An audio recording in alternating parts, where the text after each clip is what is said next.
ఏం పోయింది బండిది? ఏం పోయింది బండి? జెయింట్ బేరింగ్ పోయింది. ఏమైంది మొన్న? ఎందుకు రాకపోయా? జాబ్ ఎందుకు మిస్ అయింది? ఏం చేస్తామన్నా, మా పరిస్థితులు అట్లున్నాయి. ఎవరితో పోలీసులోకి ఇస్తే మన కష్టం ఎట్లా తెలుస్తుంది అన్న. ఎన్ని ఏళ్ళ నుంచి చేస్తున్నావు ఆర్టీసీలో? 15 సంవత్సరాల నుంచి చేస్తున్నాం. పెద్ద పిల్లలకి ఇసరికి కుక్కర్పాల్ డిపోలో అప్రెంటిస్ చేసా కానీ ఎన్సీటీ సర్టిఫికేట్ కూడా రాలేదు. ఇప్పుడు నారంకేట్ డిపోలో చేసుకుంటున్నాం. 15 సంవత్సరాలు అయ్యాయి.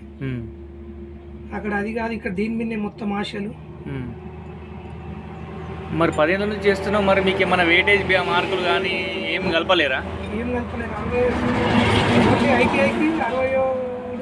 ఇప్పుడు అవుట్ సోర్సింగ్గా చేస్తారు కదా, మరి అవుట్ సోర్సింగ్ అన్నప్పుడు ఒక డిపార్ట్మెంట్లో చేసినప్పుడు వెయిటేజ్ మార్కులు అనేది కంపల్సరీ కలపాలి కానీ వాళ్ళకి తెలియదు కదా.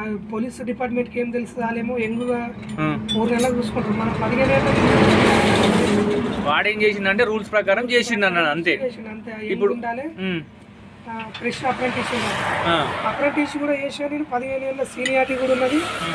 మళ్ళీ 2 సార్లు బెస్ట్ మెకానిక్ అవార్డు కూడా ఉన్నది నీకు. ఆయన ఏం పని చేసుకుంటలేదు. మరి ఎట్లా? మరి ఇప్పుడు మీకు అన్యాయం జరిగినట్టే కదా. అంతే, ఏం చేస్తాను అలా తెలియాలి డిపార్ట్మెంట్. మరి ఇప్పుడు ఏజ్ అయిపోతుంది కదా, మళ్ళీ రిక్రూట్మెంట్ ఇప్పుడు 10 ఏళ్ళ నుంచి రిక్రూట్మెంట్ లేదు కదా. దీని మీద ఆశలు మొత్తం పిల్లల కిడ్స్ పెట్టి కూడా చేస్తే కూడా న్యాయం అవుతుంది. మరి ఎట్లా ఇది ఇప్పుడు మనము తిరగబడే రోజు వచ్చింది. ఇక పై అధికారులు ఏం చేస్తారు, ఇక వాళ్ళకి తెలియాలి. ఇక బాధలు మా గురించి ఆలోచించి ప్రభుత్వం స్పందించి మాకు న్యాయం చేయాలని మేము కోరుకుంటున్నాం. చాలా రోజుల నుంచి వర్క్ చేస్తున్నాం, మాకు అసలు ఎలాంటి న్యాయం లేదు. ఇక నేషనల్ హైవే మీద ఖరాబ్ అయితే కూడా రిలీఫ్లు మేమే చేస్తున్నాం.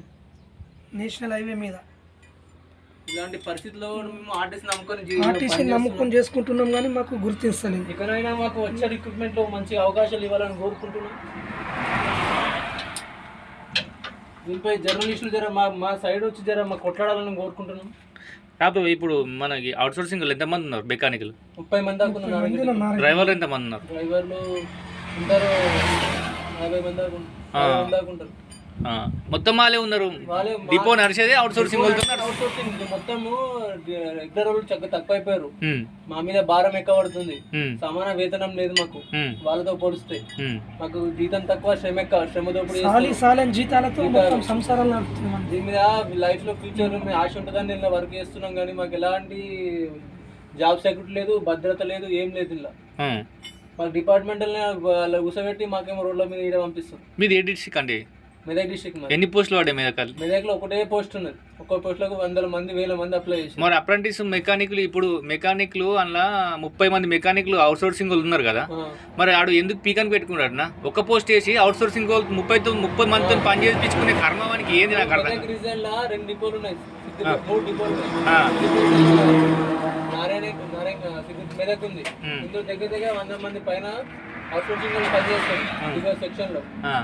డ్రైవర్లు అంటే కూడా ఇంకొక 500 మంది చేస్తున్నారు. మాకు